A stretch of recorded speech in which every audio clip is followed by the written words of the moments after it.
আসসালামু আলাইকুম বন্ধুরা, সবাই কেমন আছেন? আশা করি ভালো আছেন। আমি ইতালি থেকে।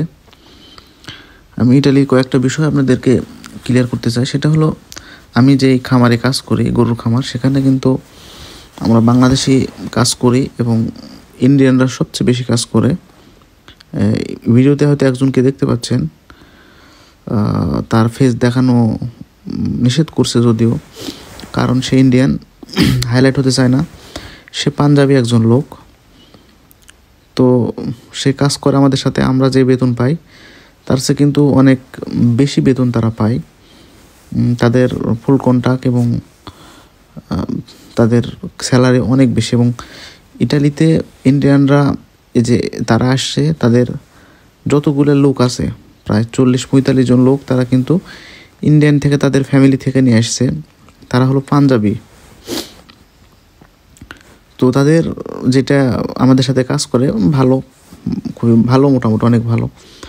তো তাদের একটা সিচুয়েশন কি, তারা কাজ করে এবং তারা হলো তাদের ফ্যামিলি, তাদের যারা মানে আসছে, যারা তাদের দুলা ভাই, তাদের শালা, তাদের বোন জামাই, মানে তাদের ভাই, এরকম আর কি, মানে সবগুলা তাদেরই। প্রায় 40 জনের মতো আসছে এই খামারে। শুধু খামারে কাজ করে না, এখানে ফ্যাক্টরি আছে, সব কাজই করতে পারে। এবং তাদের স্যালারি অনেক হাই, তাদের ঘন্টা অনেক বেশি। তো তারা কাজ করে আমাদের সাথে, তাদের সব কথাই হয়। আমি একটু হিন্দি কম পারি, এই জন্য কথা কম বলতে পারি। আমার কলিগ যারা আছে তারা খুব ভালো কথা বলতে পারে। তো যাই হোক, তো ইটালির বিষয়বস্তুর মধ্যে ইন্ডিয়ানরা যেই জায়গাগুলোতে আছে, যারা ভালো জায়গাতে আছে, ইন্ডিয়ানরা অনেক ভালো পজিশনে আছে। কিন্তু ইটালিতে ইন্ডিয়ান লোকের সংখ্যা খুবই কম। যারা যারা আছে ভালো, তবে পাঞ্জাবিরা প্রায় সব দেশেই আছে, তবে এরা কানাডাতে বেশি থাকে। ইটালিতেও থাকে, পাঞ্জাবিরা থাকে বিশেষ করে। আমি দেখছি ইটালিতেও যারা আছে, বিশেষ করে পাঞ্জাবি। তো এই তাদের একটা সিচুয়েশন আছে এবং এর মাধ্যমে কিন্তু তারা তাদের নিজের বংশ বিস্তার করতে পারে ইটালিতে। কিন্তু বাংলাদেশিরা সেভাবে তেমন কিছু করতে পারে না।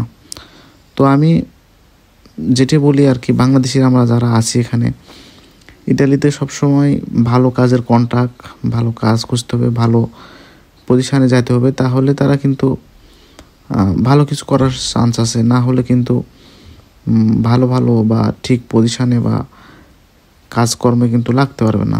আপনারা দেখতে পাচ্ছেন যে ভাই, ও কিন্তু আমাকে কাজ দিছে। তো ও নিজে নিজেই গাড়ি চালানো শিখছে, ওকে কিন্তু কেউ শেখায়নি, ও নিজে নিজে চালানো শিখছে। এটা তার জন্য অনেক বড় কিছু পাওয়া। এবং সে ভালো কাজ করতে পারে এবং কাজের প্রতি অনেক এক্সপার্ট, যে কারণে মালিকও তাকে খুব মূল্য দেয়। তো যাই হোক, ইটালিতে কিন্তু কাজ করলেই ইনকাম, কাজ পরিশ্রম করতে পারলে ভালো ইনকাম, না হলে কিন্তু ইনকাম করার চান্স নাই। তো যারা পরিশ্রম করবে তারা সফল হবে, এবং যারা পরিশ্রমী তারাই ইটালি তাদের জন্যই সবচেয়ে সেরা একটা জায়গা।